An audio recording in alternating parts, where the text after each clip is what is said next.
khona ke le ma family la othola ukuthi eqhamukeni kwabo babekade be-rich, babecebile noma beyizimpunyela, kwahamba kwanyamalala, shuthi badukelwa yinto egcinwayo la ekhaya, ngoba uma kwenziwa i-sacrifice kuye kuzitshwe ngokuthi usiko.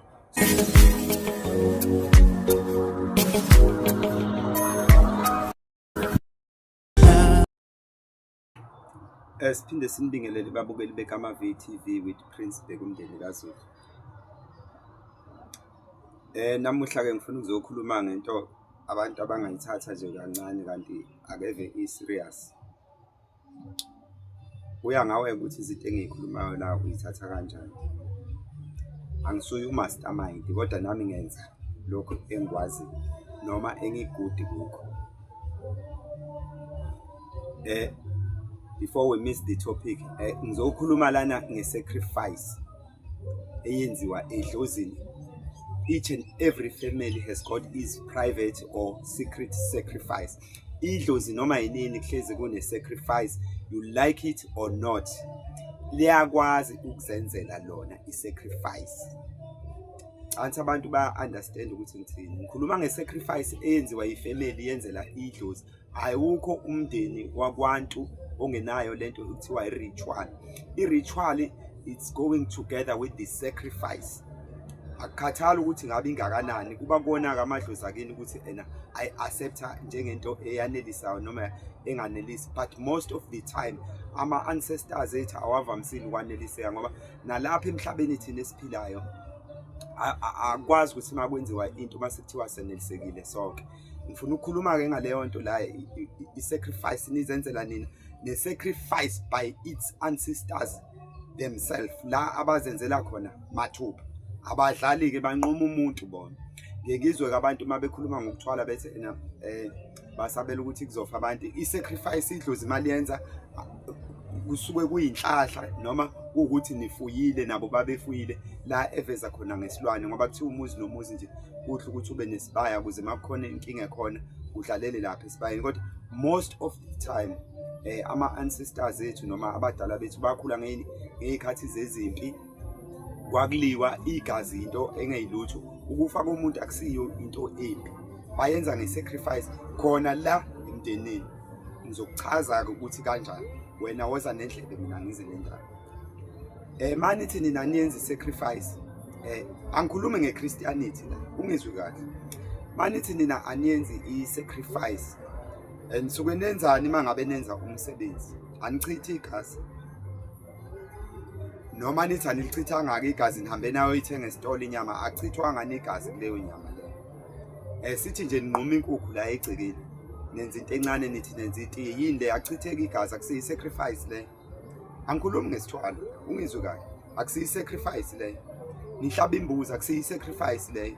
Nibe nithuka abanye abantu uma beyinqumela iy'mbuzi zabo ngoba nakho benamandla mase nigijima niyothi bathwele. Akusiyi sacrifice. Nihlaba inkomo la ekhaya, akusiyi sacrifice. Iyona-ke le sacrifice engikhuluma ngayo uma ngabe ngikhuluma nge-sacrifice eyenziwa each and every family wakwantu, ngoba singabantu nje. Kanti we are on the same page ukuthi ngikhuluma ngani. Awukho umndeni ongayenza i-sacrifice. Ngisho kuthiwa unawo amandla kanjani umndeni, awukwazi ukuthi umndeni ungashoda, uzushode ngisho ngey'nkukhu, ngoba kusuke kudliwa leyo nto, kunqunywa leyo nkukhu, kuchitheka igazi. I-sacrifice leyo kusukela namuhla fune wazi nithi nenzela abadala ini nihlaba imbuzi. This is a sacrifice, umnikelo. Kodwa-ke singawuxubanisi ngokuthwala, ngoba ukuthwala is something else, akukhulunywa ngayo. Ungeze umuntu ekuchazela ngokuthwala. Umuntu uma echazela ngokuthwala la usuke ekubhedela, usuke engakaze yenze leyo nto. Umuntu into athwale ngayo akaxoxeli umuntu, akalokothi nje. Ngoba usukuzwa la kule channel asikhulumi lo msangano, baye bengibhalela abantu, bengibhalela ukuthi walala inyanga yamuhla yamenza asikhulumi lowo msangano thina la ukuthi walala nenyanga ithi umuthi this and this. Futhi asikhulumi nale msangano yokuthi ngalala nomuntu othwele. Cela angazi noma ngiyibeka kabi, makhona ukuhlala kubo kabi lento, angiqondile ukuyibeka kabi, kodwa ukuthi ngikhuluma i-reality, ngisho into eyiqinile. Cela singasibhaleli ngalento la abantu abasi-emailelayo la, noma basifonelayo bethi ufuna ukuchaza isitori sakhe ukuthi wathwala kanjani asifuni ukukhuluma lowo mbhedo sihambe misleader abantu ukuthi ngalala nomuntu othwele asikhulumi lowo mbhedo la nokuthi inyanga yalala nami angenza ucansi akusile indaba yamavukane la lokukhuluma indaba yombhedo no angicasubini sengifuna ke manje ke ukuzochaza la ukuthi isacrifice mangabe yenziwa idlozi lizenzela lona uqobo kunzima ke kunomzima kokuba khona lapho ngoba kuyashisa la isingakhona noma siseduze kolwandle kunomzima ke lapho ngoba kusuke kungasenamnqamlezo kusuke kungasenayo ukuthi alihambe ligcinela suke liyikhethela lona ukuthi lifuna ukwenzani most of the time kuba umuntu egcekeni kukhona lemndeni othola ukuthi iyahlaba iyayenza yonke ngichaza njalo isacrifice idlozi liyinqumela lona kukhona lemndeni le othola ukuthi iyahlaba yenza yonke into iyayigcina kanti ngaleyana they are not satisfied beze they are not satisfied siyawubona umndeni ubhupha beze besho abantu bethena hawu kodwa ngoba Nkosi yami bayayigcina nje izinto ngaleyana bakithi kulomuzi yini kulokhu kubhupha idlozi lisuke lifuna lona umuntu wakubo lisuke lifuna umuntu wakubo ukuze likwazi ukuthi lenze ngendlela kuze kushiye ukuthi uyaphela lo yamndeni kodwa bakithi uyazabalaza kodwa mawuthi uyabona uyawubheka uyasurvive izinto yikhona kubuye kube sengazi ukuthi kunesithwalwanyana ukunogoda balithethe kanti akho godo idlozi lisacrifice ngomuntu emndeni uthola ukuthi kuyashona la ekhaya kodwa kuyaqhubeka kuphilwa kahle mase kuzoba nale family le ngoba phela we are not always in good position or in positive position fune support left and right up and down inside out khona ke le ma family la othola ukuthi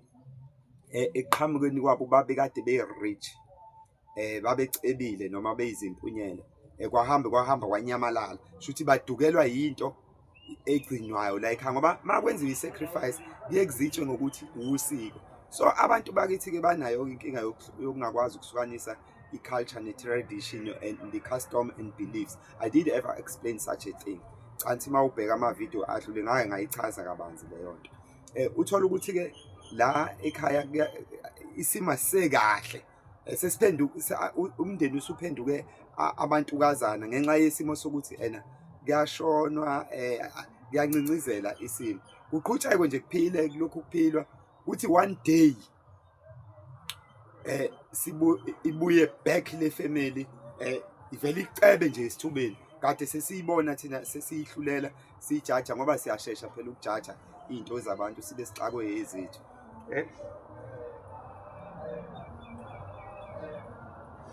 sibone le family le isilokhunga isiba successful sekubuyela esimene esidala sekusho nabanye ababekhula nabo ukuthi no babevele be rich lapha kanti lesikhathi bestrugglisha laphana bengakafiki la idlozi khona noma abadala bakhona ukufika la ekufina befike khona ngoba belokhu benza umhlabelo angithi khona umuntu la ekhaya owayenze into ethize wayifihla manje idalwa ziyalwa zilwa ngokulokhunga ngokusacrifice ukudecode le yanto ngokuthi kufa kushone abantu la ekhaya ngoba abantu abafi phela ilwane ezifa abantu bayashona ngaphandle ke mawuthatha kancane loyo muntu noma bebengeyilutho mase kuthi ufile kulungile ayikho inkinga phela kuya ngokuthi wena uyichaza kanjani uthola ukuthi umndeni ubufuna ke ukuthi usacrifice leya wenze le yanto eyayigcinwa manje ufuna ukudecoder lento eyayitshathwe ubabamkhulu wala ekhaya umusudu uyinqumela wona abantu nje beshone nje kalula kubeze besha abantu ukuthi nawo